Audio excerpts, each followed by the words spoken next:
점심 식사 맛있게 드셨어요? 네. 손에 들고 있는 마이크 드릴까요? 아니요, 괜찮아요.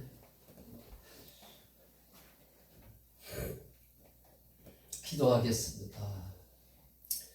좋으신 아버지 하나님, 오후 시간에도 말씀을 전할 수 있게 하시니 감사합니다. 아버지 하나님, 오후 시간에도 초대교회와 같이 성령의 충만한 역사가 임하게 하여 주시옵시고, 부활복음을 들을 때에 변화가 일어나게 하여 주시옵소서. 성령 하나님께서 주인이 되어 주시어서 삶에서 역사가 일어나게 하여 주시옵소서. 부활하신 주 예수 그리스도의 이름으로 감사하며 기도 올리옵나이다. 아멘.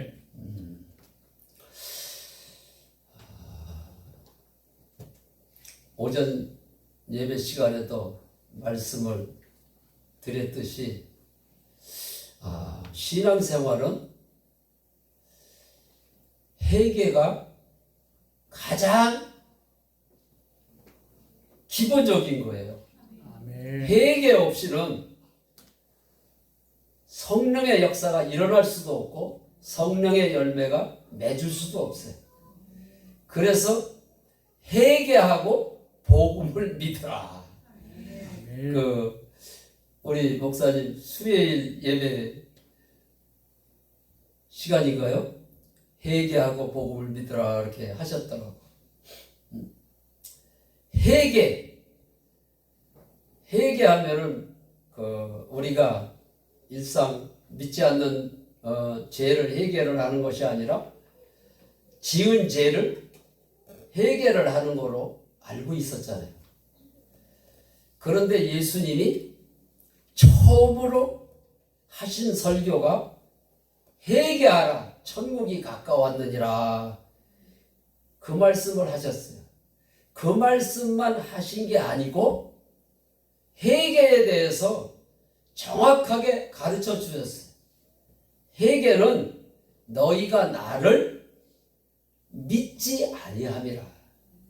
믿지를 않아서 죄를 짓는 겁니다. 우리가 지금은 아이들을 많이 낳지를 않았지만 옛날에는 보통 5명 이상씩 낳았어요. 그러다 보니까 막 고만고만하니까는 동생들하고 많이 싸웠어요. 저도 5남매의 맏인데 동생들이 말을 안 들을 적에 막 때리고 그랬어요. 그러니까 막 동생 때렸다고 또 부모님이 막 동생이 잃으니까는 저를 부모님이 때리잖아요. 그래서 동생을 때릴 적마다 너 부모님한테 잃으면 내가 더 때릴 거야. 그렇게 약속을 하고 때렸어요. 근데 약속을 했음에도 불구하고 부모님이 오니까는 그쳤는데도 또 울기 시작을 해요. 그냥 하고 울으니까 너 누가 때렸어? 그러니까 우리 오빠가 때렸다. 그래가지고 엄마한테 아빠한테 아버지한테 제가 많이 맞기도 했어요. 그러다 보니까 동생들하고 싸우다가도 부모님이 들어오시는 인기척이 나면은 안 싸면 척 해야 되잖아요. 사람도 부모님 앞에서 싸울 수가 없는데 생각을 해보세요. 전능하신 하나님이 내 안에 사신다고 이게 믿어지니까 죄를 지을 수가 없더라고. 할렐루야. 아멘. 우리 점심 먹고 나면은 조금 눈꺼풀이 이렇게 내려와요. 위가 위에 부담을 주니까 눈꺼풀이 내려오는데 이렇게 깍지를 한번 이렇게 껴봐요. 이렇게 깍지를 끼고 허리를 양쪽 좌우로 그리고 할렐루야. 잠이 오면은 예배를 드리다가도 이렇게 잠을 이기면은 졸음이 떠나가요.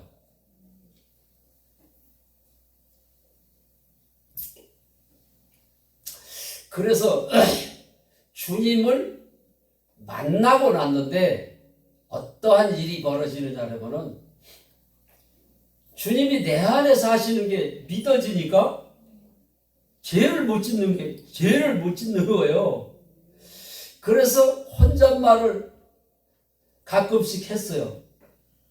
죄를 짓고 회개하고 죄를 짓고 회개하는 게 아니구나 하는 걸 알았어요. 어떻게 죄를 짓지? 주님이 지식으로만 알았지. 진짜 전능하신 하나님, 온 우주 만물을 창조하신 하나님이 영으로 내 안에 들어오셔서 사신단 말이에요. 그래서 갈라디아서 2장 20절에 보면은 내가 그리스도와 함께 십자가에 못 박혔나니 이제는 내가 산 것이 아니고 내 안에 그리스도께서 사신다고 그랬어요. 근데 내가 그리스도와 함께 십자가에 못 박혀 죽었나니 그래. 예수가 죽었지 나는 살아 있으니까 주인이 안 바뀌는 거예요. 신앙생활은 주인이 바뀌는 것이 신앙생활이에요. 교회를 30년 40년 죽을 때까지 다녀도 주인이 바뀌지를 않으면 천국 갈 수가 없어요. 천국은 누가 가느냐? 주인이 바뀐 사람이 가는 거예요. 그래서 사도 바울이 주 예수를 믿어라.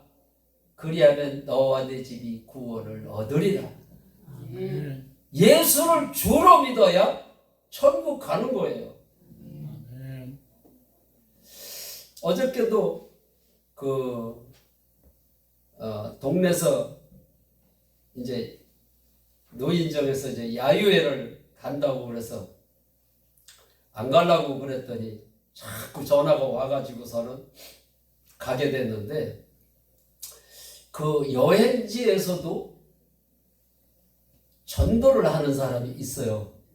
이 목에다가 1인 시위하는 거 마냥 목에다가 예수 믿고 천국 가세요. 지금은 마지막 때입니다. 그런 거를 이렇게 쭉 써붙인 거를 목에다 걸고 천국이 가까웠습니다. 예수 믿고 천국 가세요. 막 이런 그런 말을 하면서 전도를 하는 거를 제가 이렇게 사진을 찍었어요. 사진을 찍어가지고 그거를 좀 확대를 해서 이렇게 글씨를 읽어봤어요. 그런데 거기에 뭐가 빠졌어요? 뭐가 빠졌을까요? 네? 부활. 와, 내가 부활하신 주님을 만나고 나니까 항상 부활이 거기에 있느냐 없느냐 그거를 자꾸 살피게 되더라고요. 그런데 많은 말씀을 쭉 한 20, 30개 이렇게 쭉 써놨는데 보니까는 부활자가 쏙 빠졌더라고요. 그래서 제가 목사인데 전도하시는 분이 목사님이시죠. 그런데 기독교의 핵심이 뭔지 아십니까? 그랬더니 기독교의 핵심은 부활이죠. 그런데 지금 목사님이 전도를 하시는데 목에다 걸은 그 글씨를 보니까는 부활이 빠졌네요. 그러니까는 아무 소리도 못 하시더라고요.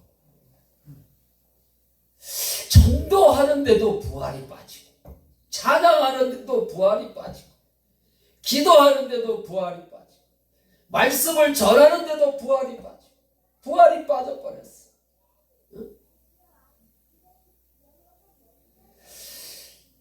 그 빵을 반죽을 할 때 거기에 뭐가 들어가죠? 이스트가 들어가요. 이스트.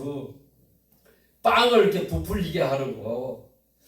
그러니까 빵이 부풀어지지를 하면은 아무리 그 속에다가 앙꼬를 쳐놓았어도 맛이 없어. 이게 먹기가 좋아야 돼. 그래서 이스트를 쳐놓으면은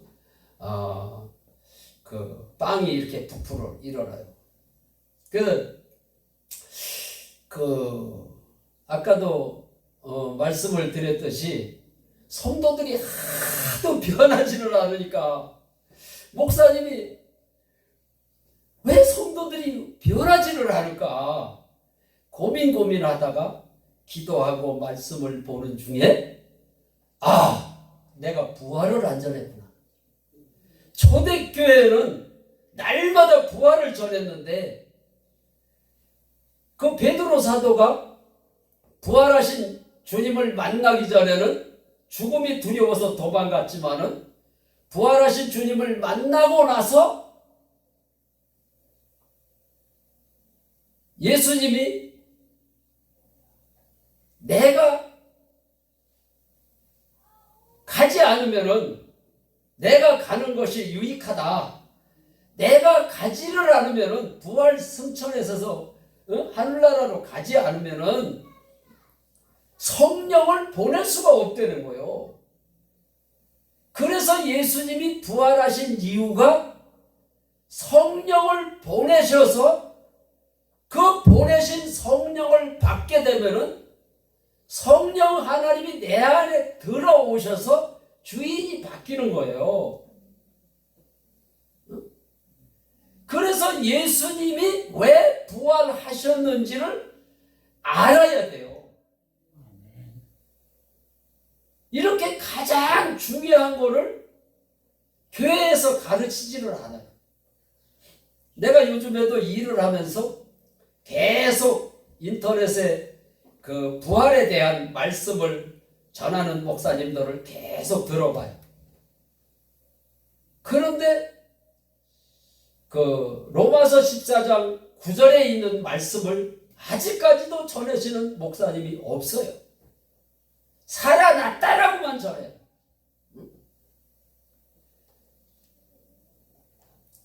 예수님이 왜 부활하셨는지를 알아야 이 문제가 풀어져요. 한번 물어보겠습니다. 우리가 이렇게 삶 속에서 친구하고 싸움을 하잖아요. 그러면은 친구가 나한테 막 이상한 말을 막 해요. 상처 주는 말을 해요. 주인이 예수를 부활복음을 듣기 전에는 싸우면서도 내가 왜 싸우는 걸 몰랐어요. 그런데 내가 예수를 믿지 않아서 싸운 것을 알았잖아요. 그래서 이제 부활하신 주님을 주인으로 영접을 하니까 내 안에 성령 하나님이 살아계신 게 이게 믿어지는 거예요. 그러다 보니까는 옛날에는 남에게 상처 주는 말을 많이 했어요. 근데 지금은 남에게 상처를 주는 말을 할 수가 없더라고요. 주님이 내 안에 사시는 게 믿어지는데 주님 앞에서 어떻게 상처 주는 말을 하겠어요?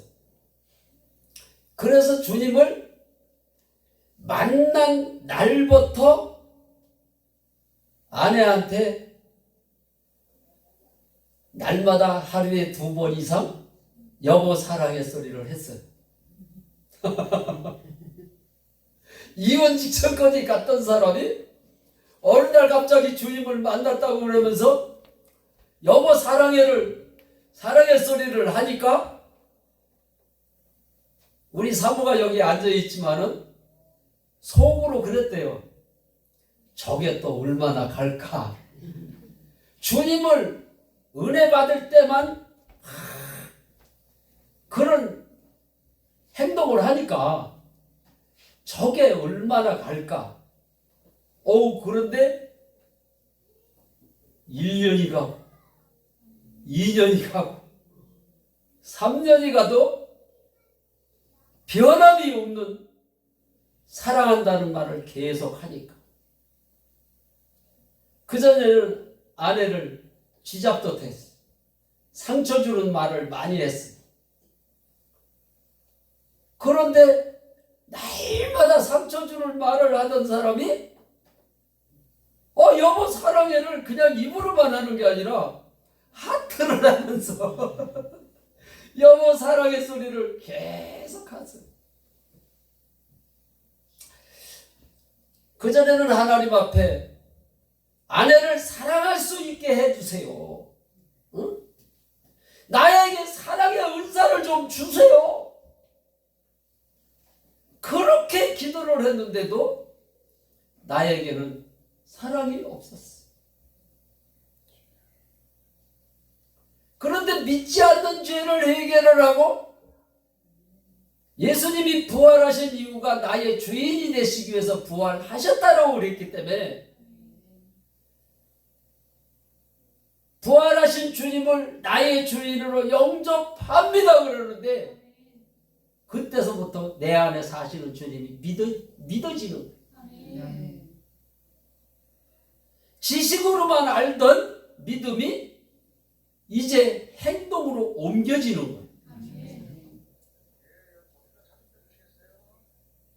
믿음으로 구원을 받는다고요? 믿어지면은 반드시 행동이 따라오게 돼 있어요. 내가 주님을 만나고 나서 처음으로 바뀐 게 뭐가 바뀌었냐면 언어가 바뀌더라고.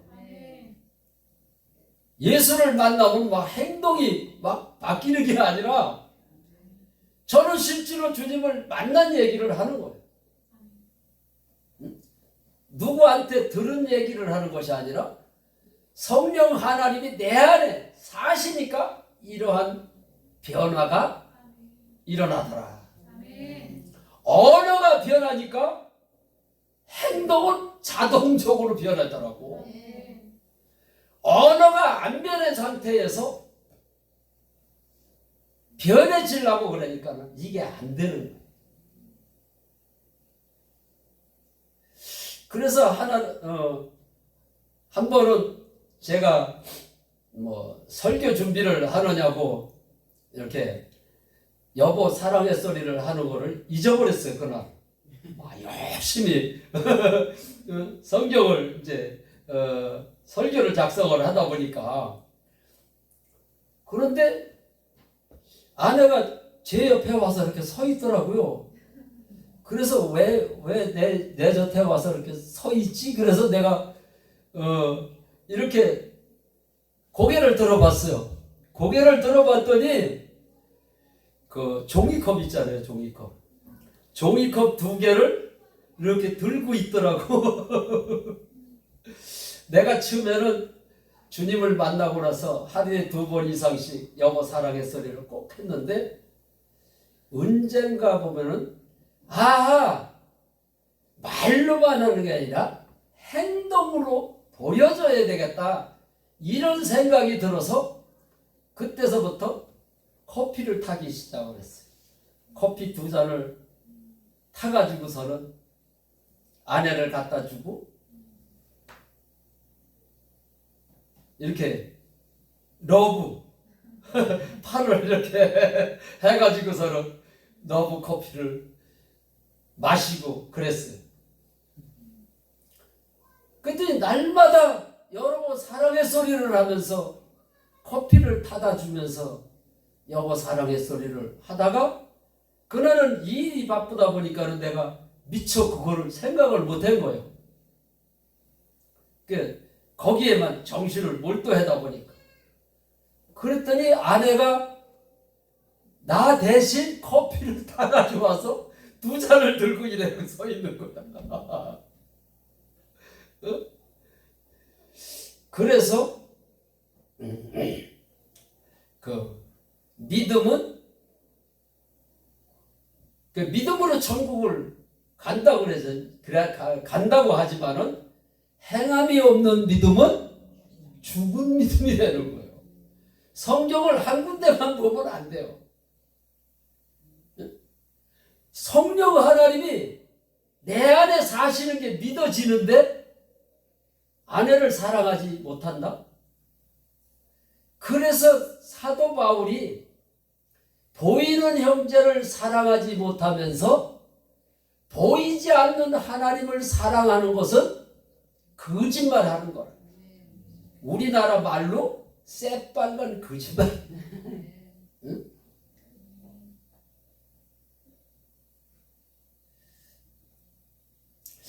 제가 친구를 얼마만큼 좋아했느냐면은 아내보다 친구를 세상 친구들을 너무 좋아했어.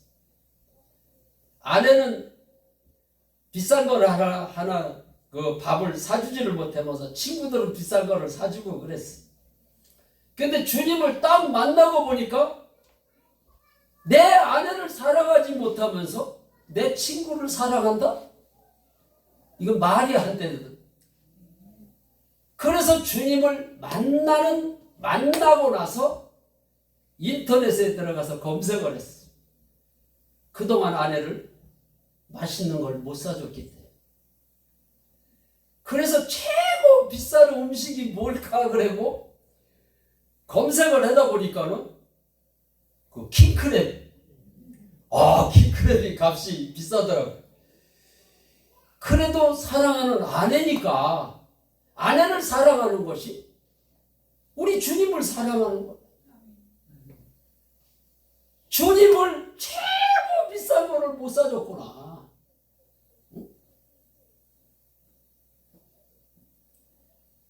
그래서 인터넷에서 검색을 해보니까는 저 강원도에 어디 그 유명한 그 킹크랩 그 파는 데가 있더라고요. 그래서 몇 시간을 한 2시간 이상을 차를 타고 갔어요. 가면서도 너무 좋더라고요. 아내를 그동안 내가 비싼 거 한번 못 사줬구나. 그러니까 아내를 그 비싼 거를 사줄 생각을 하니까 그냥 가면서도 그냥 좋은 거야. 그런데 거기 가보니까 한 50평 되는 그 식당 홀이 3개가 있는데 사람들이 전국에서 소문을 듣고 왔는데 50평 되는 그 홀이 다 꽉 찼어요. 앉을 데가 없더라고. 그래서 표를 받아가지고 기다렸다가 들어가서 먹어야 돼. 우리는 그런 거를 볼 때마다 우리는 지나쳐 버리면 안 돼요.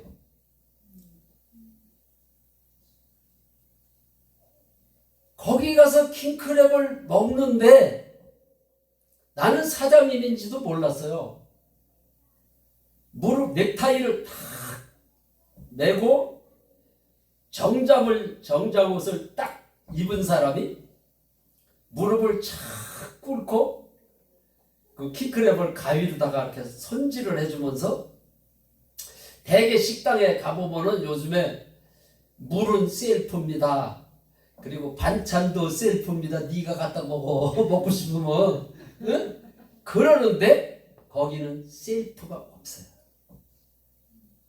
한 상 한 상마다 그 사장이 직접 가서 불편한 게 있으면은 말씀을 하세요. 불편한 게 있으면은 말씀을 하세요.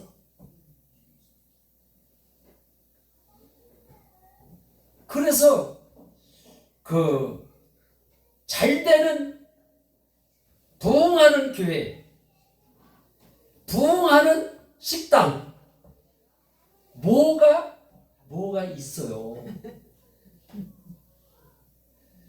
그래서 우리 그 비전교회가 부흥하기를 원하십니까? 아멘. 왜 대답이 없어요? 아멘. 부흥하기를 원하십니까? 아멘. 아멘! 그래야지. 내 믿음대로 된다 그랬잖아요. 아멘. 아멘. 내 믿음이 너를 낫게 했느니라. 믿음대로 될지어다. 아멘. 아멘. 그래서 우리는 교회가 부흥되기 위해서는 세상 사람들도 그렇게 하니까는 멀리서 사람들이 거기를 찾아오잖아요. 이렇게 이런 이제 그 시내에 이렇게 있는 게 아니고 산속으로 계속 들어가는 거예요. 그래서 처음에는 야 이거 내비를 잘못 찍었나? 어떻게 된 거야? 아니 계속 산 위로만 들어가. 그래서 다시 확인을 해봐도 틀림이 없는데 계속 산길로만 들어가는 거예요. 그래서 둘이 이렇게 집사람하고 가면서 이거 주소를 맞게 찍었는데 어떻게 산 위로 계속 들어가지? 그렇게 산속에다가 이렇게 식당을 전놨는데도 소문이 나니까 사람들이 미절하게 오는 거예요. 그래서 하도 신기해가지고 거기 대기하고 있는 사람들한테 물어봤어요. 아저씨는 어디서 오셨어요? 그랬더니 한 사람은 부산서 왔더라고. 부산서 그 강원도까지 온 거예요. 킹크랩을 먹기 위해서. 그 또 딴 사람한테 물어봤더니 청주에서 왔대. 나는 충청도에서 왔슈 그랬어요. 그래서 소문만 나기만 하면은 교회가 지하실에 있건 산골에 있건 그거 상관없어요. 아멘. 제가 아까도 부활복음을 전하는 그 교회를 얘기를 했는데 춘천에서도 한참 오지로 들어가요. 응? 간신히 그 택시 하나 들어가는 길밖에 안 되는데 그런 데다가 그 시골에서 저기 우사 소를 키우다가 이제 망해가지고 비어있는 우사를 싸게 얻을 수 있으니까 그거를 300평짜리를 얻어가지고 교회를 꾸몄어요. 산골에 누가 온다고 300평짜리를 꾸밀까요? 그 믿음이 대단한 거예요. 응? 믿음대로 되는 거예요. 아멘. 그런데 성도들이 변하지를 않으니까 왜 변하지를 않을까? 그래서 하나님 앞에 기도하고 말씀을 보다가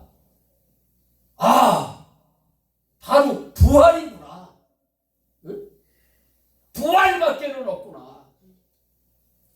하루는 예수님이 날마다 표적을 행하시다가 하루는 표적을 안 행하시니까 막 무리들이 오늘도 예수님 우리에게 표적을 좀 보여주세요. 날마다 표적을 보여주다가 하루는 표적을 안 보여주니까 응?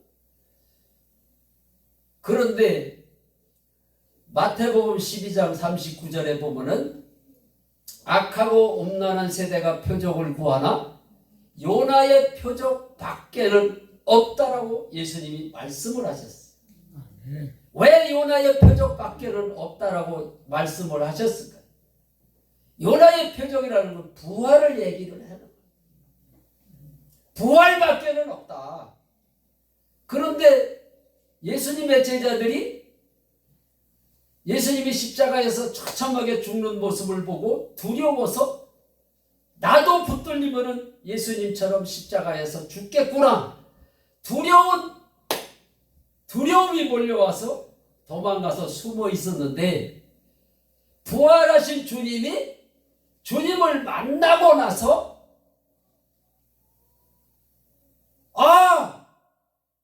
예수가 하나님이었구나. 응? 부활을 전에는 그 사람들을 핍박하다가 사울이라는 청년도 다메섹에서 부활하신 주님을 만났어요. 부활하신 주님을 만나고 나서 그가 예수가 하나님인 것을 몰랐기 때문에 핍박을 했잖아요. 부활하신 주님을 만나고 나니까 이분이 하나님이었구나. 그래서 예수 믿는 사람들을 핍박하던 사울이 부활하신 주님을 만나고 나서 하나님 앞에 엎드려서 기도를 하다가 성령을 받았어. 성령을 받고 나서 그가 주의 일을 한 거예요. 하나님의 일은 내가 하는 것이 아니라 성령 하나님이 내 안에 들어오셔서 그분이 하시는 거예요. 그래서 성령이 너희에게 임하시면 너희가 임하시면. 근데 날마다 부활을 전하는 사람을 제자로 뽑았으니까 날마다 부활을 전한 거예요. 그래서 그 전도하는 그 여자 목사님에게 제가 그랬어요. 기독교의 핵심이 뭡니까? 그러니까 부활이에요. 그러면서 기독교의 핵심이 부활인데 왜 부활자가 빠졌습니까? 그랬더니 아무 소리도 안 하시더라고. 그러니까는 어려서부터 신앙생활을 저도 했잖아요. 모태신앙이죠. 근데 부활 설교를 들어보지를 못했어요. 부활절날 하루 예수님이 살아나셨다라고만 들었지, 예수님이 부활하신 이유가 나의 주인이 되시기 위해서 부활하신 것을 모르고 신앙생활을 한 거예요. 그게 10년 전에 처음으로 조폭 생활을 하다가 부활복음을 듣고 주님을 만난 그 청년의 간증을 듣고 저도 주님을 만났어요. 그래서 우리가 전도할 때에 부활이 빠지면 안 돼요. 우리만 죽어서 천국을 가는 거로 착각을 하면 안 돼요. 다른 종교에도 그들이 믿는 신을 하나님으로 믿고 있고 그들도 극락세계를 간다는 거예요. 그러니까 그들도 믿는 거예요. 우리는 예수를 하나님으로 믿으면은 우리가 천국을 간다고 믿잖아요. 우리만 구원론이 있는 게 아니고 그들도 구원론이 있어요. 그런데 하나님이 이 땅에 오셨다 가셨다. 하나님이 이 땅에 오셨다 가셨는데 그냥 왔다 가셨겠느냐.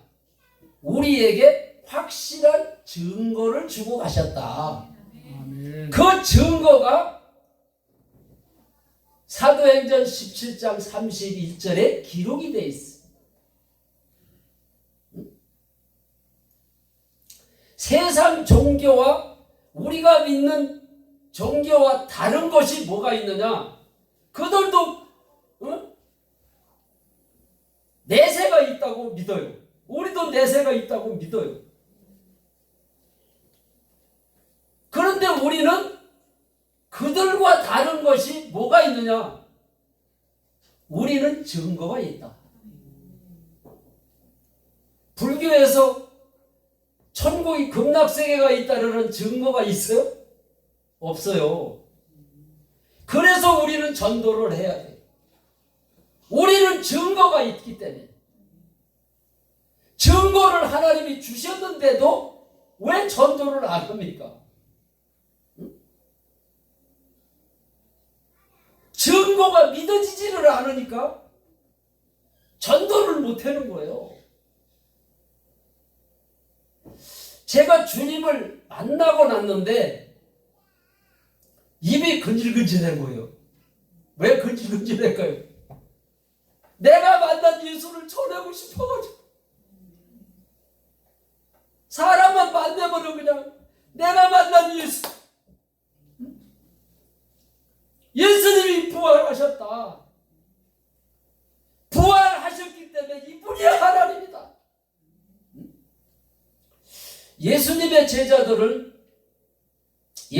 제자들과 그 당시에 500의 형제들이 예수님이 부활하신 것을 봤다고 그랬어. 또 사울이라는 청년도 다메섹에서 부활하신 주님을 만났어요. 그들은 예수님이 부활한 것을 보고 예수를 믿었잖아요. 예수를 하나님으로. 그런데 우리는 어떻게 예수를 하나님으로 믿어야 될까요? 응? 이게 가장 중요한 거예요. 응? 예수님의 제자들은 부활하신 주님을 만났으니까 응? 그들은 믿었다고 쳐요. 그러니까 우리는 부활하신 주님을 만나고 지금 교회에 와서 예배를 드립니까? 이게 문제예요. 우리는 어떻게 믿어야 될까요? 모든 사람에게 믿을 만한 증거를 주셨느니라 그랬으니까 증거로 예수를 믿어야 되는 거예요. 기독교는 역사라는 소리 들어보셨어요? 기독교는 역사예요. 성경책이 이스라엘 역사책이에요. 우리나라에도 역사책이 있어요. 우리나라 역사책에 유명하신 분들이 있잖아요. 이순신 장군도 있고 세종대왕도 있고. 우리가 세종대왕과 이순신 장군을 보고 믿은 사람이 있어요? 그 당시에는 보고 믿었겠죠. 우리 진조 할아버지, 고조 할아버지도 못 봤을 거예요. 그런데 우리나라 역사책에 기록이 되어 있으니까 안 보고도 믿어요. 믿을 수가 있잖아요. 그래서 성경은 역사다. 역사는 증거다. 우리는 부활하신 예수님을 예수님의 제자들처럼 만나고 믿는 것이 아니라 사도행전에 기록이 되어 있어요. 사도행전 17장 31절에 모든 사람이라고 그랬어요. 어떤 사람은 체험으로 병을 고치고 나서 하나님이 살아계셔 이렇게 믿고, 어떤 사람은 체험으로 믿고, 어떤 사람 증거로 믿고 이러는 게 아니라 모든 사람이라 그랬어. 그래서 오늘날에 교회에서 간증 집회를 많이 해요. 간증 집회를 들어보면은 막 입신을 해가지고 천국을 갔다 왔는데 막 하나님이 계시되는 거야. 그리고 어떤 사람은 내가 병이 걸려서 3개월밖에 못 산다 그랬는데 예수를 믿고 나서 병을 고치고 주님을 믿었다고 막 이런 간증을 해. 그런데 저하고 집회를 같이 하는 여자 목사님이 한 분 계세요. 연세가 80이 넘으셨는데 그 목사님은 그 신위의 은사가 있으셔가지고 많은 병자를 고쳐줬대.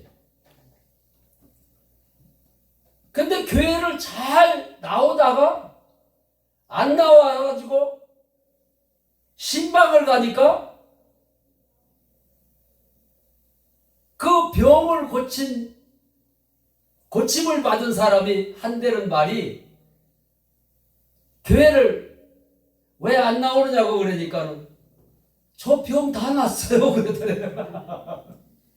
응? 기독교는 병을 통해서 하나님이 살아계신 것을 믿는 게 아니에요. 예수님의 제자들보다 더 표적을 많이 본 사람들이 있었을까요?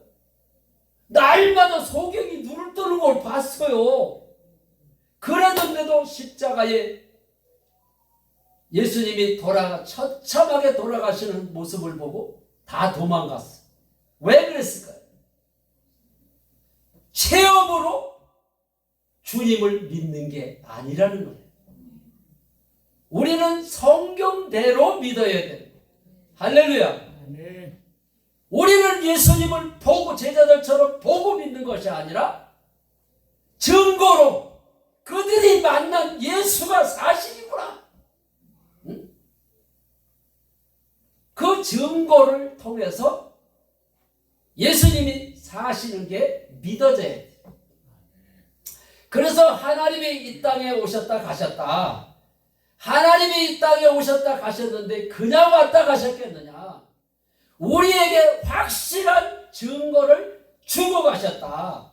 그것이 바로 예수님의 부활 사건이다. 그래서 예수님이 부활하신 게 사실이라면은 내가 믿지 않는 죄를 해결을 하고 부활하신 주님을 주인으로 영접할 때에 내 안에 하나님의 영이 들어오셔서 사시는 게 부활로 믿어지시기를 부탁합니다. 믿어지십니까? 이게 부활로 믿어지는 거예요. 그래서 기독교의 핵심은 부활이다. 그런데 제가 주님을 만나고 일주일 동안 하나님 앞에 무슨 기도를 했느냐면은 주님을 만나고 나니까 주님 한 분밖에는 없더라. 그전에는 사업을 해다가 빚을 많이 졌어요. 그리고 또 아내하고 이혼 직전까지 갔기 때문에 맨날 하나님 앞에 뭔 기도를 하냐면 이놈의 빚 좀 갚게 해주세요. 맨날 빚 좀 갚게 해달라고 그 기도. 그러니까 아내가 이혼을 하고 미국으로 간다 그러니까 이혼 좀 아내게 해달라고 맨날 그 기도. 이 기도할 때는 믿습니다. 예수의 이름으로 기도합니다. 믿습니다.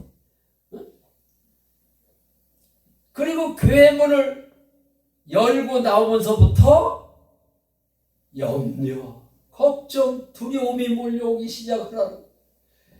그러다 보니까는 예수 믿는 게 아니라 아주 예수 믿는 게 지옥이에요, 지옥.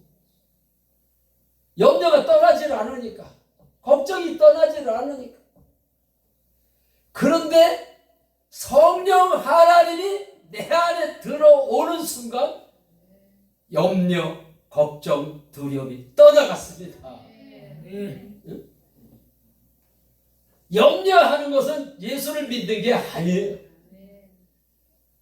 그러면 우리는 기도할 때 염려한 거 회개해 보신 분 계세요? 염려한 거 회개해 보셨어요? 저는 해봤어요. 63세 되던 해에 처음으로 해봤어요. 우리가 죄를 지면 하나님 앞에 회개를 하면서 염려한 거는 회개를 안 해. 내가 예수를 믿지 않아서 염려했습니다. 하나님 용서해 주세요. 믿지 않는 죄를 용서해 주세요. 죄에 대해서 우리가 똑바로 모르고 있기 때문에 하나님과 교통이 안 되는 거예요. 너희가 내 안에, 내 말이 너희 안에 거하면 무엇이든지 구하라 그랬잖아요. 이루어 주신다 그러는데 왜 안 이루어집니까?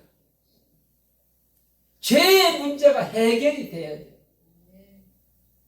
그래서 어떤 목사님이 그분이 유명하신 목사님인데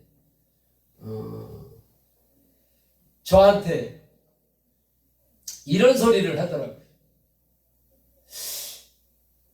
목사님의 설교가 다른 사람 설교와 전혀 다릅니다. 다른 사람은 죄에 대해서 회개하라고만 그러는데 믿지 않는 죄를 회개하는 것을 목사님을 통해서 처음 들어봤대요.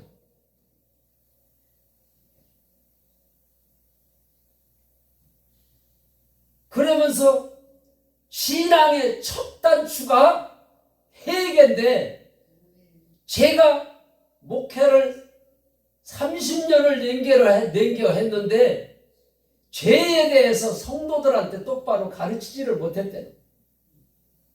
목사님을 통해서 오늘 신앙의 첫 단추가 회개인데 회개에 대해서 정확하게 가르쳐 주셔서 감사하다고 오늘서부터 목사님에게 형님이라고 부르겠습니다. 그런데 지금까지도 저하고 통화를 하면은 아유 형님 안녕하셨어요 그래. 얼마나 그 말씀이 고마웠어요. 그래서 이제 그 교회에 가서 집회를 제 기억으로는 한 13번인가 갔어요. 그런데 놀라운 일이 일어났어요. 개척할 때서부터 같이 개척을 하신 권사님이 한 분 계신데 권사님이 다른 교회 가지도 않고 계속 같이 지금까지도 신앙생활을 같이 하는데 계속 그 권사님이 십자가를 겨우 권사님이 속을 얼마나 짐 썩이는지 하루는 그런 생각을 다 했대. 아이고 저 권사님 다른 교회들도 좀 같이 가지도 않고 붙어가지고 계속 나에게 어려움을 주나. 그런데 그 교회에 가서 집회를 했는데 그 권사님이 바뀌어졌대요. 그렇게 거듭나라 소리를 그런 설교를 많이 했는데 그렇게 거듭나라 그래도 거듭나지 않던 그 권사님이 부활복음을 듣고서는 완전히 거듭난 거예요. 부활밖에는 없다. 그래서 그게 소문이 나가지고 그 목사님이 다른 목사님들한테 그 얘기를 한 거예요. 평생을 따라다니면서 속을 썩이던 권사님이 전덕후 목사 부활복음을 듣고 이분이 완전히 변했어. 그러니까는 어떤 목사님이 저한테 연락을 와가지고 모르는 번호를 나가지고서는 누구십니까? 그랬더니 목사님 얘기 많이 들었습니다. 저희 교회에 와서도 좀 집회를 해주세요. 그래서 가서 집회를 했더니 이거 한 번 들어가지고 될 일이 아니라는 거예요. 한 달 내내 좀 오십시오 그러는 거예요. 한 달 집회를 해달라는 거예요. 그래서 우리는 부활이 아니면은 예수가 하나님인 것을 믿을 수가 없어요. 예수가 하나님인 것을 어떻게 믿겠어요? 부활하셨기 때문에 하나님으로 믿을 수가 있는 거예요.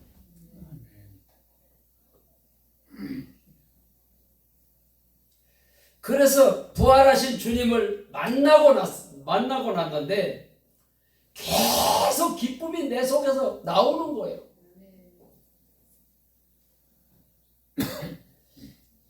샘을 지금은 뭐 수도가 있으니까 그런데 옛날에는 땅을 파가지고 우물을 그 물을 그런 물을 먹었잖아요. 샘물을 먹었잖아요. 그러니까 파도 그 물이 안 나오면은 덮어놓고 다른 데 가서 또 파야 돼. 그래서 우리는 그 예수를 믿어도 확실하게 믿어야 돼. 여태까지 예수를 믿으면서도 우리가 기쁨이 없다면, 기쁘지 않다면 문제가 있는 거예요.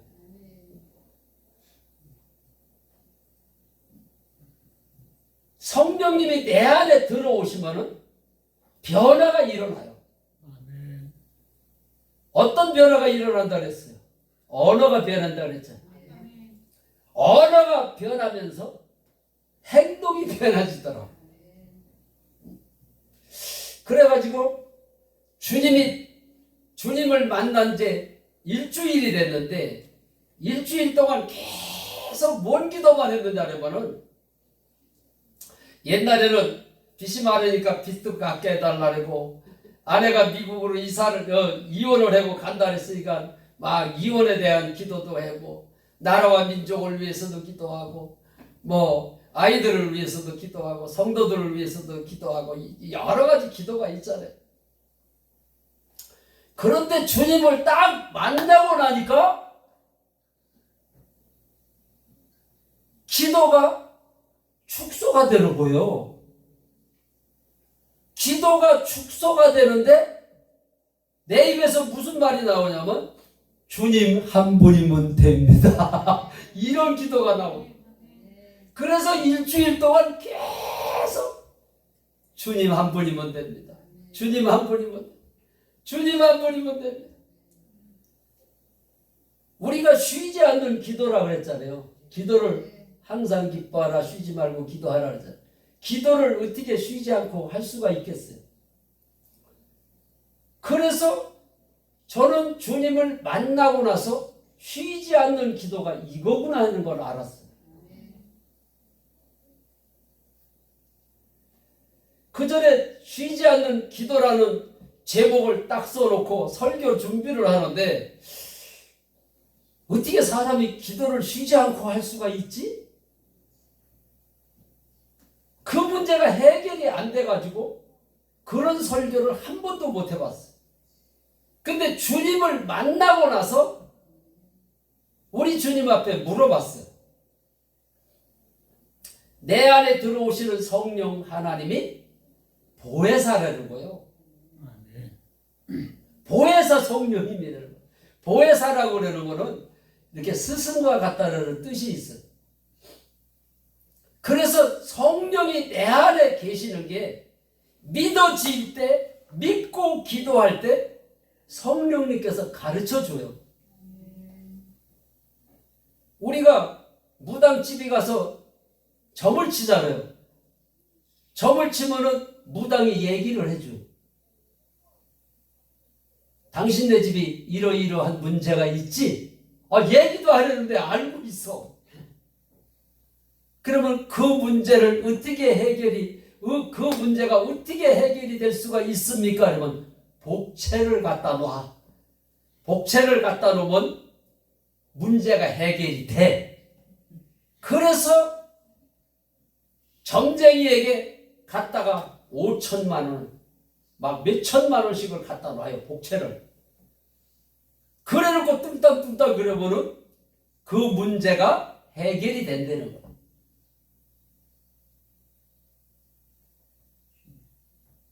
그런데 우리는 예수를 하나님으로 믿잖아요. 하나님의 영이 내 안에 들어오셨잖아요.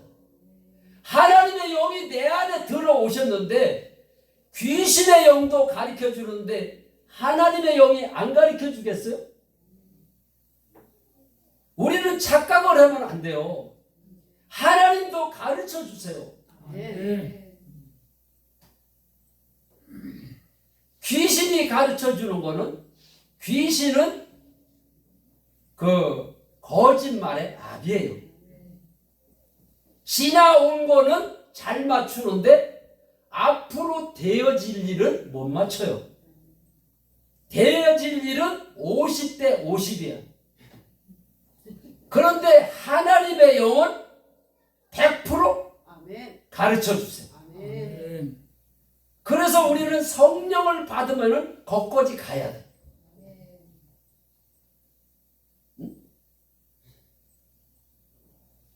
그래서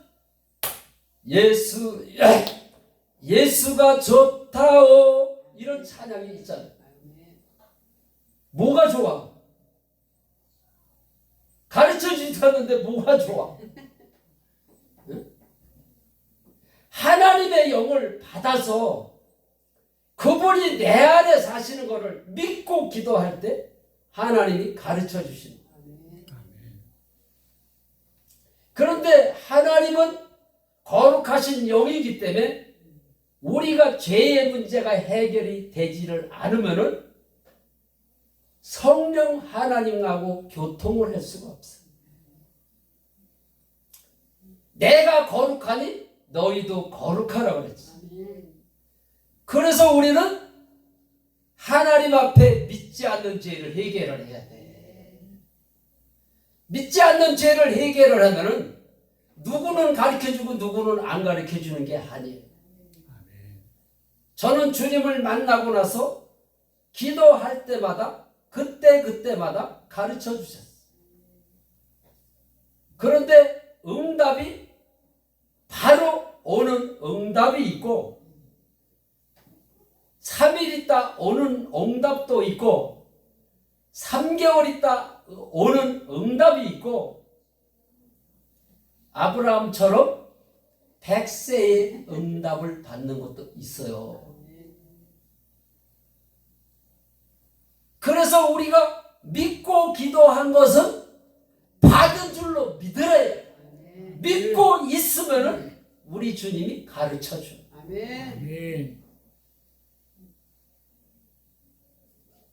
그래서 잠언서 3장 6절 말씀에 너는 범사의 그를 인정하라. 그리하면 내 길을 지도하시리라. 그래서 우리는 주님이 바로 응답 주는 것도 있지만은 바로 안 주는 것도 받은 줄로 믿고 주님만 인정하면은 하나님이 가르쳐 주세요.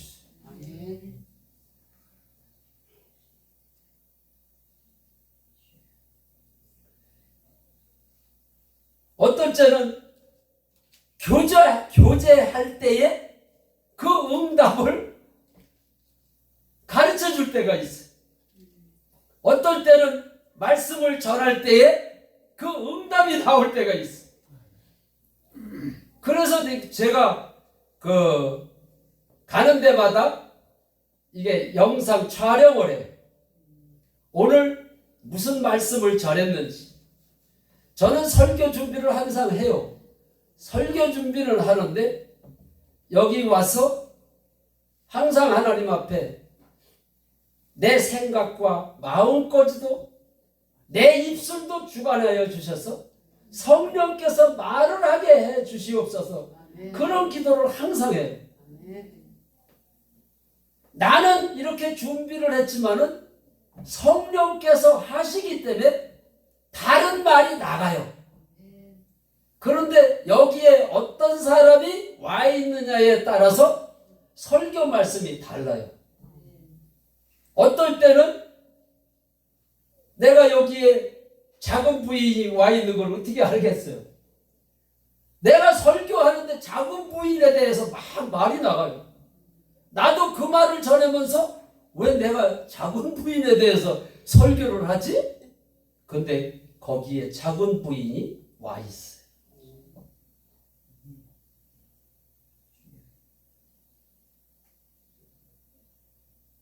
그게 하나님의 역사예요. 그래서 성령께서는 보혜사 성령이기 때문에 내가 기도한 것을 하나님 앞에 기도하면은 하나님이 응답을 주세요. 그런데 하나님의 응답은 두려움이 없어요. 누가 응답을 받았다고 그러는데 내가 물어봐요. 그 응답 받았다고 그러시는데 지금 자매님이 두려워하는 게 있습니까? 그러면은 두려워하고 있대. 성령 하나님이 주시는 응답은 두려움이 없어요. 제가 주님을 만나고 많은 응답을 받았어요. 하나님은 말씀으로 다 응답을 주시고 또 찬양으로도 응답을 주실 때가 있어요.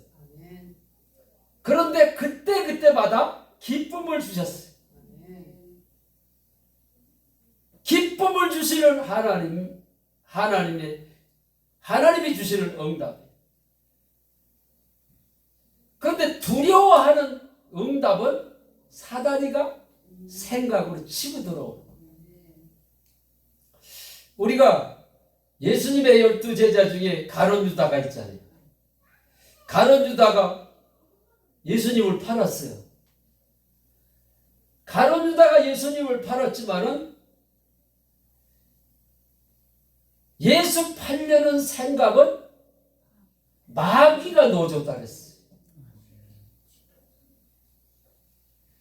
저는 주님을 만나고 나니까 세상 욕심이 없어졌어요. 세상 욕심을 갖고 있으면은 사단이 역사를 해요. 우리가 세상의 욕심을 가진 사람은 계속 사단이 역사를 해요. 그래서 욕심을 내려놔야 돼. 하나님이 주시는 복을 받아야지 내가 복을 받으려고 우리는 기독교가 기복주의 신앙이 잘못 들어와가지고 신앙생활이 끝까지 가지를 못하고 중간에 예수를 안 믿는 사람들이 많아요. 잘 될 때는 막 예수를 믿어서 우리가 축복을 받아서 막 그러다가 어려운 문제에 딱 부딪히고 부도가 나면은 예수 안 믿어요. 그런데 저는 주님을 만나고 났는데 욕심이 없어지니까 일주일이 됐는데 주님을 만난 지 일주일이 됐는데 형제들한테서 전화가 오는 거예요. 그래서 무슨 전화인가 들어봤더니 이제 부모님이 돌아가신 다음에 재산 분배를 하면 싸움을 했대요. 그래서 우리는 부모님이 돌아가시기 전에 재산을 분배를 하자 그런 연락이 온 거예요. 그래서 갔더니 내가 오남매에 맞으니까 어떻게 재산을 나눌 건지 얘기를 해라 그랬더라고. 딱 주님을 만난 지 일주일이 되던 날이에요. 그래서 형제들 앞에 가가지고 내가 어떻게 재산을 나눌 거냐고 이제 얘기를 해라 그랬는데 제가 무슨 얘기를 했느냐면 내가 일주일 전에 주님을 만났다. 주님을 만나고 나니까 나는 주님 한 분이면 된다. 그러니까 나는 재산을 포기를 하겠다고 그랬어요. 만약에 옛날에 전덕구 같았으면 그런 소리 못해. 내가 부모님을 모시고 있으니까 내가 더 가져야 돼. 부모님 모고치도 내가 가져야 돼. 이랬었는지 모르는데 주님이 내 안에 사시니까 내 안에 사신 분이 누구예요? 전능하신 하나님이란 말이에요. 하나님이 내 안에 있는데 내가 염려라 재산을 많이 가지려고 그런 욕심을 내가 부려요? 그래서 내가 그 얘기를 하고 나서 나는 제 재산을 포기한다고 그랬으니까 거기에 앉아 있으면서 다른 그 동생들 얘기를 들을 필요가 없잖아요. 동생에게 거기 앉아 있으면 부담을 주는 것 같아가지고 내가 나와 버렸어요. 그런데 저녁에 와서 식사를 하는데 엄마가 이상하게 기분이 안 좋은 거 마냥 그러시더라고. 그래서 엄마 무슨 일이 있어요? 그랬더니 네가 재산을 포기한다고 가고 나서 동생들 얘기를 들어봤더니 동생이 괘씸하더라는 거요. 아니 형이 농사를 짓고 있는 거를 재산 분배를 하면 형이 농사를 어떻게 짓냐. 형이 농사를 짓고 있는 한은 재산 분배 못한다고 했대요. 저는 재산을 포기를 했는데 엄마를 통해서 농사를 짓게 하시는 하나님이다. 그래서 지금도 농사를 지어요. 그래 이제 내가 교회를 맡아서 이렇게 목회를 하고 있지를 않으니까 자유하잖아요. 그 주일날도 집회를 가요. 계속 주일날도 집회가 밀려 있고 평일날도 집회가 있고 계속 집회를 다니게 돼서 하나님 앞에 감사해요. 아, 하나님의 뜻이 있었구나. 사도 바울 마냥 계속 다니면서 그런 사명을 나에게 주셨구나. 그래서 하나님 앞에 감사를. 그런데 이제 주님을 만나고 3년이 됐는데 주님을 만나고 났는데 이제 간질하는 귀신도 떠나갔고 염려, 걱정, 근심도 떠나갔고 미국으로 간대던 아내도 미국으로 안 갔지. 그런데 3년째 되던 해에 복숭아 밭에를 나갔더니 복숭아 나무가 죽은 거예요. 그전 같았으면은 빚이 많은 데다가 복숭아 나무가 죽었으니까 이거 어떻게 먹고 살아? 하나님도 무심하시지. 응? 복숭아 나무가 죽었으니 어떻게 먹고 살아야 되냐? 이런 생각을 했을 텐데 걱정이 안 되는 거예요. 주님이 내 안에 사시는 게 믿어지니까. 그런데 주님을 만나고 나서 일주일 될 때 그 잠언서 3장 6절 말씀을 주셨잖아요. 너는 범사의 그를 인정하라. 그리하면 내 길을 지도하시리라. 빚이 그렇게 많고 아내가 미국으로 간다 그러는데도 그 말씀 한 구절을 딱 붙드는 거예요. 계속 주님이 나의 주인이십니다. 응? 주님이 하시옵소서. 주님을 범사에 인정해라 그랬으니까. 그 주님을 계속 인정을 한 거예요. 그러다 보니까는 3년이 됐는데 복숭아 나무가 죽었는데도 그 말이 내 입에서 나오는 거예요. 그래서 신앙생활은 훈련이다. 훈련이 없으면 세상을 이길 수가 없어요.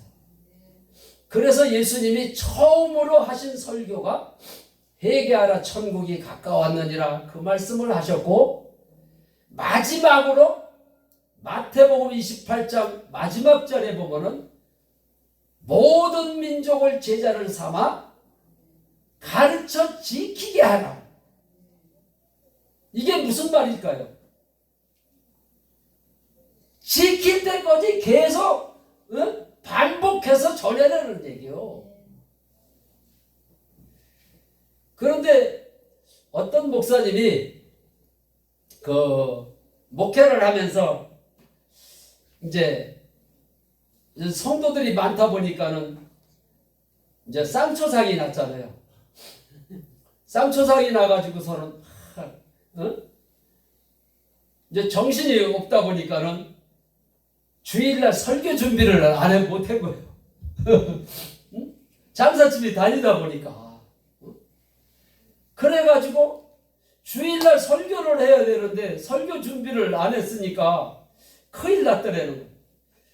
그래서 3년 전에 한 설교를 뽑아가지고 3년 전에 한 거니까 성도들이 모르겠지 하고서는 3년 전에 한 설교를 그날 원고를 가지고 설교를 했더니 성도들이 모를 줄 알고 설교를 했는데 저녁에 전화가 오더라는 거예요. 목사님, 오늘 설교 3년 전에 한 설교하고 똑같은 내용을 하더라는 거야. 그런데 그것이 잘못된 거예요.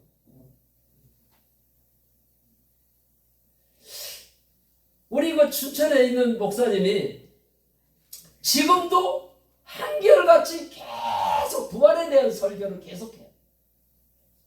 성경 말씀에 부활에 대한 구절이 없는데도 부활 얘기를 계속해요. 그래서 어떻게 부활이 없는 성경 구절인데 부활 설교를 하실까 내가 생각을 해봤어요. 그랬더니 예수님이라고 하실 적마다 부활하신 예수님이라고 말씀을 전하시더라고.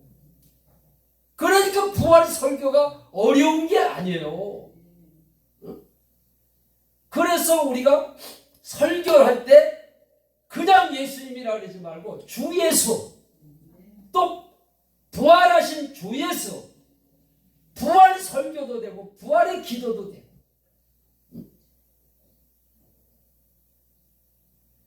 그래서 복숭아 나무가 죽었는데도 계속 3년 동안 계속 인정을 하다 보니까 내 입에서 어떤 말이 나오냐면 주님이 내 안에 사시잖아. 우리가 어려운 문제에 딱 부딪히면은 내가 새벽 기도를 안 가서 그런가? 내가 11조를 띄워먹어서 그런가? 이런 생각을 하게 되잖아요.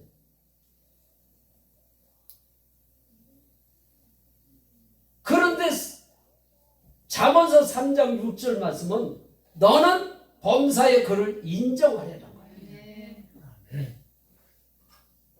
그래서 주님이 내 안에 사시는 거를 내가 인정을 했어요. 복숭아 나무가 죽었는데.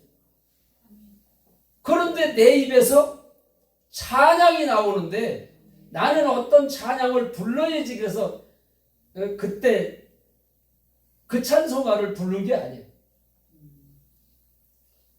내 입에서 복숭아 나무가 죽었는데 내가 매일 기쁘게 그 찬송이 나오는 거예요. 그래서 복숭아 나무가 지금 또 얼어 죽었는데 내가 매일 기쁘게.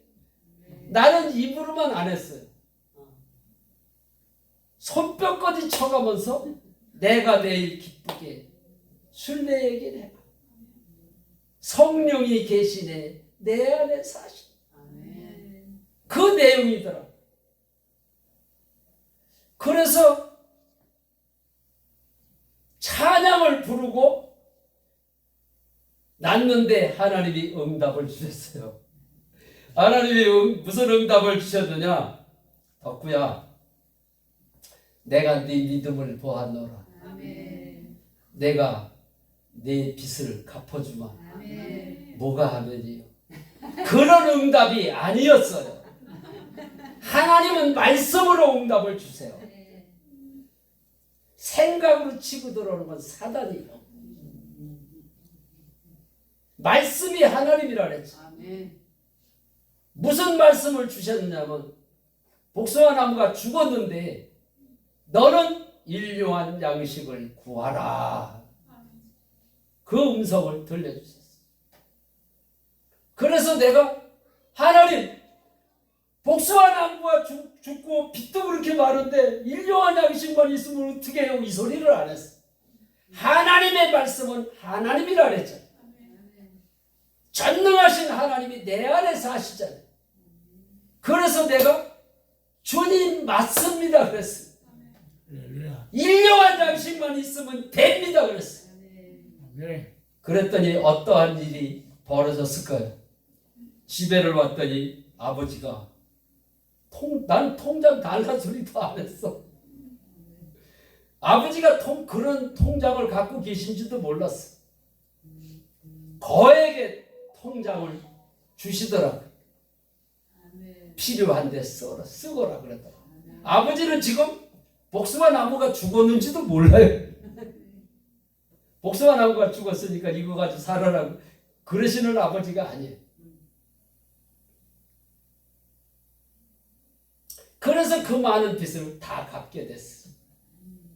그런데 며칠이 2, 3일이 지났을까? 미국으로 간다던 아내가 보따리를 내 앞에 갖다 놓는 거예요.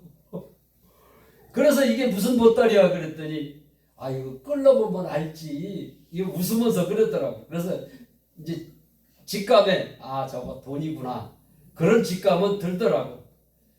그래서 보따리를 끌러보니까 거기에 5만 원짜리, 만 원짜리도 아니고 5만 원짜리로만 바짝바짝 해놓은 거로다.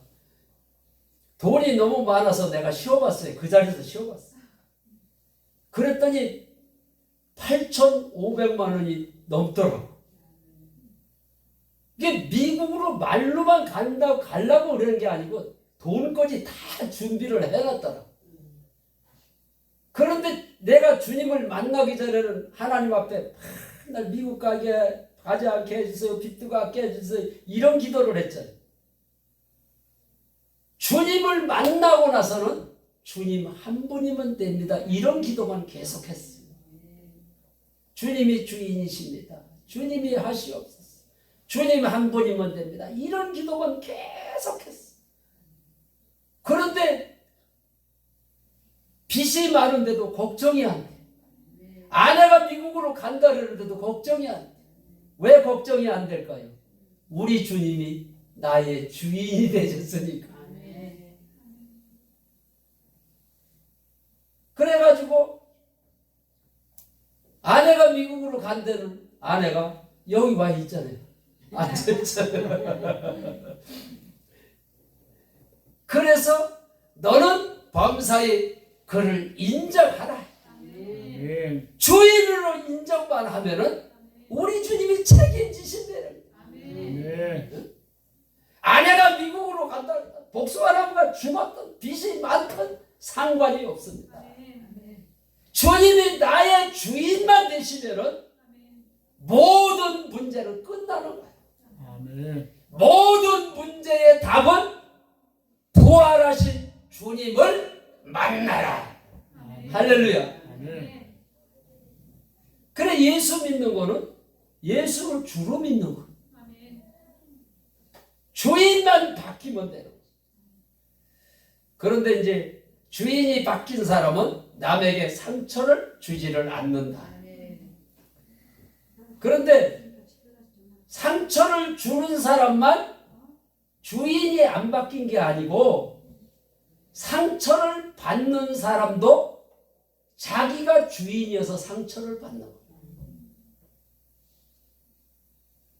네가 나를 상처를 줬으니까 너는 주인이 안 바뀌었어. 그것이 아니에요. 상처를 주는 사람도 자기가 주인이어서 남에게 상처를 주는 말을 자꾸 하는 거예요. 근데 그 상처 주는 말을 듣고 상처를 받은 사람도 자기가 주인이어서 상처를 받는다는 얘기예요. 그래서 주인이 바뀌면은 상처를 주지도 받지도 않는다. 그러니까 내 속에서 뭐가 올라와? 기쁨이 올라와. 기쁨이. 샘솟는 기쁨, 그 찬송가가 있는 거요. 그래서 그 샘솟는 기쁨이 막 올라오는 거를 본 사람만이 그 찬송가를 부를 수가 있는 거예요. 그래서 여러분들이 예수를 주로 믿고 예수가 주인만 되면은 상처를 주지도 않고 상처를 받지도 않고 샘솟는 기쁨이 나올 때에 성령이 역사를 하신다. 그래야 막 전도를 하면은 그냥 나와. 왜? 하나님의 역사를 하시니까. 내가 아무리 전도를 해도 전도발이 안 맥히잖아. 왜? 지식으로만 전하니까. 성령 하나님이 내 안에서 역사를 하셔야 되는 거야.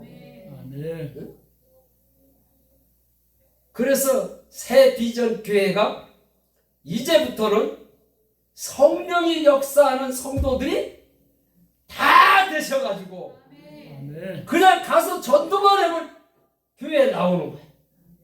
왜? 너희는 세상의 빛이라 그랬어.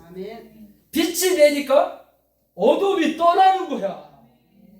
교회 가기 싫어하는 게 어둠이 붙들고 있어서 그러는 거예요. 응? 어둠이 떠나니까 나 교회 가도 돼? 이런 말을 하는 거예요. 한번 해보십시오. 주인만 바뀌면 교회는 부흥이 돼. 그래서 춘천에 있는 그 목사님의 주특기 설교가 있어요. 성도는 주인만 바뀌면 된다. 주인만 바뀌면 된다는 거야. 그래가지고 성도들이 전국에서 예수 믿겠다고 막 너무 많이 오니까는 춘천에 있는 그 다른 교회 성도들도 막 그냥 오니까 너무 많이 오니까는 막 비상이 걸린 거예요. 다른 교회 목사님들이 비상이 걸린 거예요. 우리 교인 다 뺏어간다고. 그러니까 목사님이 아예 등록을 안 받아줘요. 다른 교회에서 온 사람들은 안 받아줘요. 그러는데도 안 받아주는데도 다녀. 그러니까는 등록한 성도보다 등록 안 한 성도가 더 많어. 그런 교회 세상에 있습니까?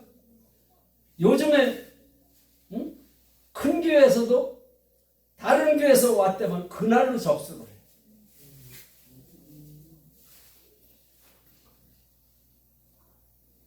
그러니까 주인이 바뀌니까 그 교회만 가면은 사람이 바뀌어. 그러니까 전국에서 몰려드는 거예요. 그래서 우리 비전 교회도 부활의 복음을 듣고 주인만 바뀌면은 한 살만 바뀌면은 그분을 통해서 50명, 100명 전도하는 거 금방이에요. 내가 그 교회 6년을 다녔는데 어린아이도 전도를 해요. 놀라운 거예요. 여기서 나와서 간증을 했는데 우리네 간증을 하면 막 병을 고쳤다 막 이런 간증을 했잖아요. 주님 만난 간증을 해. 주님 만난 간증을 했는데 뭐라고 간증을 했느냐면은 내가 주인이었다는 거야. 내가 주인이었다. 내가 주인이어서 아빠 속을 썩였습니다. 내가 주인이어서 친구를 전도를 하나 못했습니다. 그래서 믿지 않는 죄를 그 어린 것들이 해? 내가 예수를 믿지 않았다. 그러니까 부활하신 주님을 주인으로 영접하니까 어린아이에게도 성령이 들어가서 역사를 해요. 우리네 주일학교 보면은 옛날에는 주일학교에 아이들이 많았었잖아요. 그러니까 막 설교 시간에 막 들고 뛰어다니고 뭐 난리를 치기잖아요. 어른들보다도 더 조용히 해요. 성령이 그들 속에 있으니까 떠들질 않는 거예요. 어느 성도가 영상을 하나 올린 거를 내가 봤어요. 지저분을 찾는데, 응? 지저분을 찬 어린아이가 말도 제대로 못하는데 하나님 앞에 울면서 기도를 하는 거예요. 응? 어린아이라고 성령 못 받는 게 아니에요. 그래서 어떤 목사님이 얼마 전에 제 설교를 듣고 나서 저한테 전화가 왔어요. 목사님, 아무래도 저는 성령을 못 받은 것 같아요. 못 받은 걸 어떻게 아셨습니까? 그랬더니 내가 아무리 생각을 해봐도 성령을 받으면은 오늘 본문 말씀에 성령의 열매가 있잖아요. 열매를 봐서 그 나무를 안다고 그랬어요. 열매가 없으면은 성령을 못 받은 거예요. 성령은 받았는데 내가 주인이어서 열매가 안 맺히는 거예요.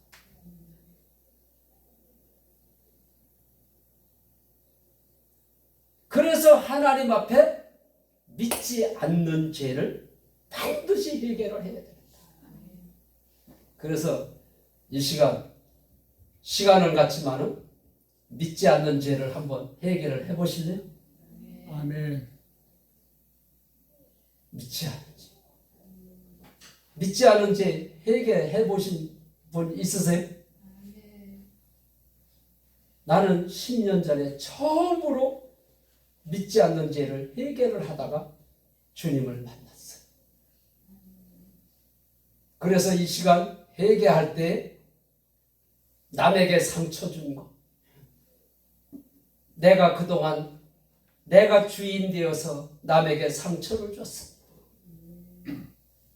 내가 상처를 받아서 시험을 받은 적 있습니다.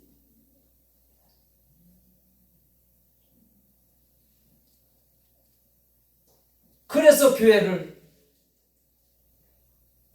안 나간 적이 있다면 하나님 앞에 믿지 않은 죄, 내가 주인 된 죄. 그래서 우리가 요한복음 3장 3절로 5절에 보면은 물과 성령으로 거듭나라.